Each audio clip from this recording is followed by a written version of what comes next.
ஒரு நோக்கம் இருக்கிறது. அந்த நோக்கத்தின் அடிப்படையில் கோரிக்கைகளை வைப்பது இயல்பானது தான். விடுதலை சிறுத்தைகள் கட்சி தேர்தல் அரசியலை அடியெடுத்து வைத்த காலத்திலிருந்தே நாங்கள் முன்வைக்கிற முக்கியமான கோரிக்கைகளுள் இதுவும் ஒன்று. ஆட்சியிலும் பங்கு, அதிகாரத்திலும் பங்கு என்பது அதிகார பரவலாக்கத்தை வலியுறுத்தக்கூடிய ஒரு கோரிக்கை. 1999 இதை நாங்கள் பேசி வருகிறோம். 2016 வாக்கில் தமிழகத்தில் கூட்டணி ஆட்சி என்கிற பெயரில் ஒரு கருத்தரங்கத்தையே நாங்கள் அனைத்து கட்சி தலைவர்களை அழைத்து நடத்தியிருக்கிறோம். ஆனால் இதனை சாத்தியப்படுத்துவதற்குரிய சூழல் தமிழகத்தில் கனிந்திருக்கிறதா என்றால் இன்னும் கனியவில்லை என்று நாங்கள் அனுபவபூர்வமாக உணர்ந்திருக்கிறோம். அதிலும் இந்த தேர்தல் நடைபெறவுள்ள சூழலில் வலதுசாரிகளின் கைகள் ஓங்கிவிடக்கூடாது என்பதில் நாங்கள் கவனமாக இருக்கிறோம். அதாவது இப்படிப்பட்ட கோரிக்கையை எழுப்புவதன் மூலம் கூட்டணியில் சலசலப்பு ஏற்பட்டு பலவீனத்தை அது ஏற்படுத்திவிடக்கூடாது, அதன் மூலம் வலதுசாரிகளுக்கு ஒரு வாய்ப்பை வழங்கிவிடக்கூடாது என்பதில் கவனமாக இருக்கிறோம். ஆகவே நாங்கள் இந்த தருணத்தில் இந்த கோரிக்கைக்கு அழுத்தம் கொடுக்கவில்லை. ஆனால் அந்த கோரிக்கையை நாங்கள் கைவிட்டு விடவில்லை.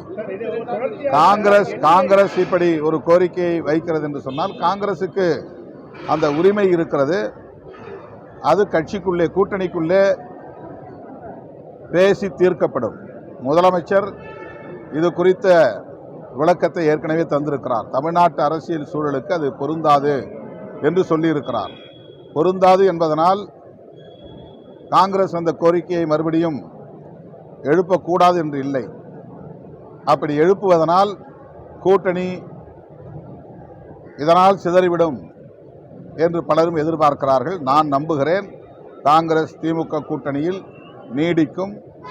அவர்கள் பேச்சுவார்த்தையில் இதை சுமூகமாக தீர்ப்பார்கள். முதலமைச்சரும் காங்கிரஸ் கட்சியை சார்ந்த முன்னணி பொறுப்பாளர்களும் உரிய நேரத்தில் பேச்சுவார்த்தை நடத்தி சுமூகமான தீர்வை காண்பார்கள் என்று நான் பெரிதும் நம்புகிறேன்.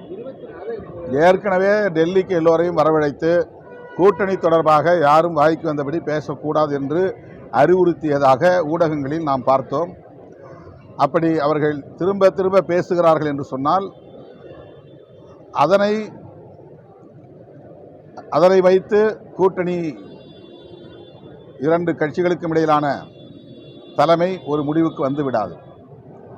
காங்கிரஸை பொறுத்தவரையில் ஒரு தேசிய கட்சி, தேசிய தலைமைதான் இறுதி முடிவு செய்யும் என்பது அனைவருக்கும் தெரியும். எனவே தமிழ்நாட்டை சார்ந்த முன்னணி பொறுப்பாளர்கள் சிலர் தங்களின் ஆதங்கத்தை வெளிப்படுத்துகிறார்களே தவிர அது இறுதியான முடிவு அல்ல. அது தேசிய தலைமையின் வழிகாட்டுதலின்படி சொல்லப்படுகிற கருத்தாகவும் எடுத்துக்கொள்ள முடியாது. எனவே ராகுல் காந்தி அவர்கள் அல்லது அவரால் நியமிக்கப்படுகிற நேரடி பிரதிநிதிகள் திமுக தலைமையோடு பேசி முடிவு காண்பார்கள். இடையிலே இப்படி வருகிற விமர்சனங்களை பொருட்படுத்த தேவையில்லை. தேர்தல் நேரத்தில் இதுபோன்ற சலசலப்பு வரத்தான் செய்யும். எல்லா கூட்டணி கட்சிகளிலும் பேச்சுவார்த்தை நடக்கிற போது இதுபோன்ற முரண்கள் எழும், சலசலப்பு உருவாகும். ஆனால் கடைசியில் சுமூகமான முறையில் தீர்வு காணப்படும். திமுக தலைமையிலான கூட்டணியிலும் இதுதான் இப்போது நிகழ்கிறது. இதனால் எந்த பாதிப்பும் கூட்டணிக்கு ஏற்படாது என்று நான் நம்புகிறேன். பலவீனமான கூட்டணியில் போட்டி பெரிய அளவில் இருக்காது, அதிகார பகிர்வுக்கான கோரிக்கை இருக்காது. பலமுள்ள கூட்டணியில் அதிகாரத்தை பகிர்ந்து கொள்வதற்கான இயல்பாக போட்டி எழும், அதிகார பகிர்வு தேவை என்கிற அந்த கருத்தும் எழும். இவ்வாறு சலசலப்பு எழுவதிலிருந்தே நீங்கள் தெரிந்து கொள்ளலாம் திமுக தலைமையிலான கூட்டணி தான் வெற்றி பெறப் போகிறது, ஆட்சிக்கு வரப்போகிறது. ஆகவேதான் கூட்டணி கட்சிகளுக்கு இடையிலும் கூட இந்த போட்டி சார்ந்த சில விமர்சனங்கள் எழுகின்றன. ஆட்சியில் அதிகாரம் கேட்பதற்கு காங்கிரசுக்கு உரிமை உண்டு என்று விசிக தலைவர் திருமாவளவன் தற்பொழுது செய்தியாளர்களுக்கு அளித்த பேட்டியில் தெரிவித்திருக்கிறார்.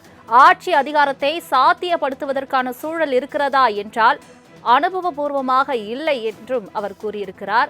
ஆட்சியில் அதிகாரம் கேட்பதற்கு காங்கிரசுக்கு உரிமை உண்டு என்றும் விசிக தொடங்கப்பட்டதிலிருந்து ஆட்சி அதிகாரம் வேண்டும் என்பது எங்களது கோரிக்கை என்றும் திருமாவளவன் தெரிவித்திருக்கிறார்.